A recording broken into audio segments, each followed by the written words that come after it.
Hello, I am Dr. Sudhir Kumar and today I am going to share briefly about myself. So I am a consultant neurologist and currently I am working at Apollo Hospital, Jubilee Hills in Hyderabad, and I have been working here since 2004. So that makes it about 20 years journey at Apollo Hospital in Hyderabad. And prior to that I had done my MBBS, MD medicine and DM neurology. So all my entire training was done at prestigious CMC Vellore, which is one of the top ranked medical colleges in country. And after completing my DM at the age of 28, I also worked as a lecturer at CMC Vellore for about 4 years. So this marks about 3 years as a student and 24 years as faculty in the field of neurosciences. You may be interested in what I do in my routine neurology practice. So if you look at my work, it involves outpatient treatment as well as taking care of patients who are admitted in the wards and the ICUs. In the OPD, I deal with common neurological problems like migraines and headaches, epilepsy and fits, strokes and paralysis, vertigo, dizziness, nerve pain, and also imbalance, tremors or shaking of hands. So there are various problems which I deal with.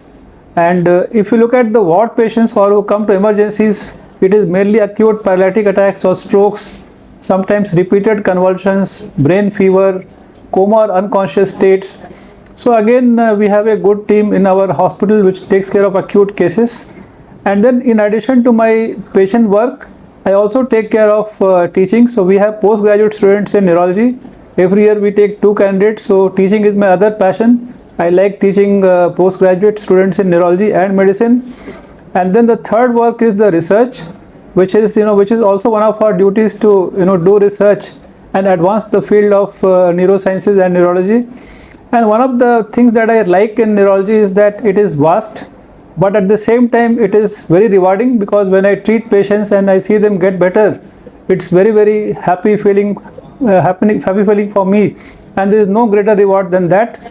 And then also currently I like educating public, because once public know about the diseases and how to take care of their health, it makes our society and our country better, because prevention is better than cure. And so my aim is currently on lifestyle modification, mainly with the help of diet, exercise, good sleep, so that people can prevent diseases and become more healthy. So I hope it was helpful for you, and I'll be happy to serve any of you if you require my help, either for diagnosis or treatment or for education. Thank you. Hello, so today I'm back with another topic, and that topic is very important for you, that is stroke. So first, what is stroke? In stroke, it's a catastrophic disease where person gets suddenly paralyzed on one side. So the hand doesn't work, the leg doesn't work, the person may lose the speech, they may not be able to understand, and sometimes the face also can be deviated to one side. And this happens all of a sudden. And as you know, stroke is one of the leading causes of death as well as disability. Only the heart attack kills more people than stroke. But by the time you get stroke, it may be too late. There are good treatments for stroke, but as you know, prevention is better than cure. So today I will focus how you can prevent stroke, because if you can work on that and reduce your chances of getting stroke, nothing like it. So first I will look at the risk factors, what increases the risk of your stroke. In that, there are something called as non-modifiable. One is the family history or the genetic risk factors. Obviously, we cannot change our family history. Second is our age. So as our age increases, the risk of stroke also increases. And unfortunately, you know that we cannot become younger. So let us not worry about them. You'll be happy to note that 90% of risk factors are modifiable, where you and I, we all can take action and reduce the risk. So in that, the number one is good sleep. Good sleep is the best pill. People ask me, doctor, give me one pill which can reduce my risk of stroke. I tell them, sleep for 7 hours. So once you sleep for 7 hours and have a good quality of sleep, nothing like it. And also have a regular sleep schedule. So which means you fix a time, maybe 10 p.m. or 11 p.m. and then count 7 hours after that. 8 hours also is good, and maintain that consistency. After sleep, what it is? Next is always exercise or physical activity. Because we know that sedentary lifestyle, when we sit for long time, whether in office or whether watching movies or whether browsing internet, all of these are sedentary activities where we just sit for a long time. And as you know, sitting is the new smoking. So sitting is the biggest risk factor. So minimize the time that you sit. Office timing we cannot change, but in the office also every 30 to 40 minutes, get up for 1 or 2 minutes, move around and then come back. Nowadays offices we can have standing desks also where you can work, and that can reduce the risk of sedentary lifestyle. And then also try to move. Moving is we are meant for moving. We are social people. So fix up a time when we can exercise 30 minutes, 40 minutes, brisk walking. Those of you who like running, you can run, cycling. There's so many things we can do. And also along with that, also strength training. So we need to work on the muscles, because if we lose muscles, what is called sarcopenia, again that's a risk factor for stroke. So physical activity. The third point is the diet. So diet is always what we eat.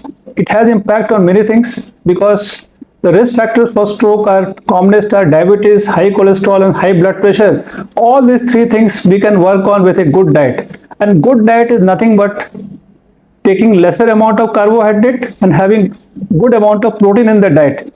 So anything which is rich in sugar, like say cakes, chocolates, and then nowadays we have soft drinks, and so all these things we have to minimize, or if you can cut completely, it's best. Other high carbohydrate foods like say rice, roti may not completely stop, but reduce the quantity. And then all of us are, we don't take adequate protein. If you look at our plate, proteins are lacking. So those who are vegetarians, they have few options like paneer, tofu, they can increase. And then if they're having less proteins, you can also use whey protein. But non-vegetarians, they have many options like eggs, chicken, fish, or meat. All of these things are good. So increase the protein content. And then avoid what is called as ultra processed packaged foods. So whatever you get in the shops, and they have an expiry of 6 months, 12 months or even longer, they add a lot of salt or different oils, spices, sugar to increase the shelf life, and they are not good. They are all high in calories, and they are not healthy. So try to minimize their consumption. So diet, exercise and sleep are the most important. If you are overweight or obese, definitely you need to work on cutting down your weight, because we need to have lower normal body weight and reduce the waist circumference. If there is increased adiposity in the stomach, again that's a risk factor.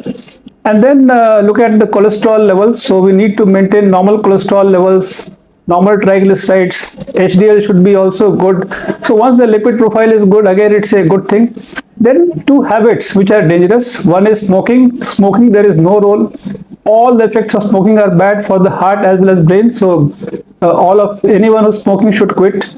Alcohol also, people say there is controversy, but in my mind there is no controversy. There are no good effects of alcohol. Those who are not consuming alcohol, don't start to drink. Those who are drinking, try to reduce, and finally you should quit, because alcohol binges and moderate amount of alcohol consumption can increase the risk of stroke, including ischemic and brain hemorrhage also. So those two completely should be stopped.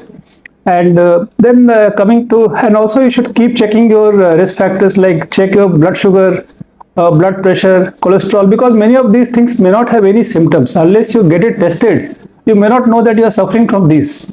And then if you have high BP or high sugar, of course you need to work on the diet and exercise, and give yourself 2-3 months time to see whether you can maintain to normal levels or not. But if they are not normal, follow your doctor's advice and take medicines. See, medicines are not your enemies. If you can take medicines and keep the sugar, cholesterol and blood pressure normal, it is going to reduce the risk of stroke. So I hope you found these measures useful, because if you follow these methods, you can reduce the risk of stroke as much as by 80 to 90%, and that's a big reduction. Because if you don't fall sick, many people tell me, doctor, I don't like medicines, I don't like hospitals. I said, yes, good. But you should also not like diseases, because if you don't have diseases, you won't need to come to doctors and hospitals. So I hope you can take care of these factors and then reduce your risk of stroke and avoid becoming a patient. I hope you liked it. Have a good day.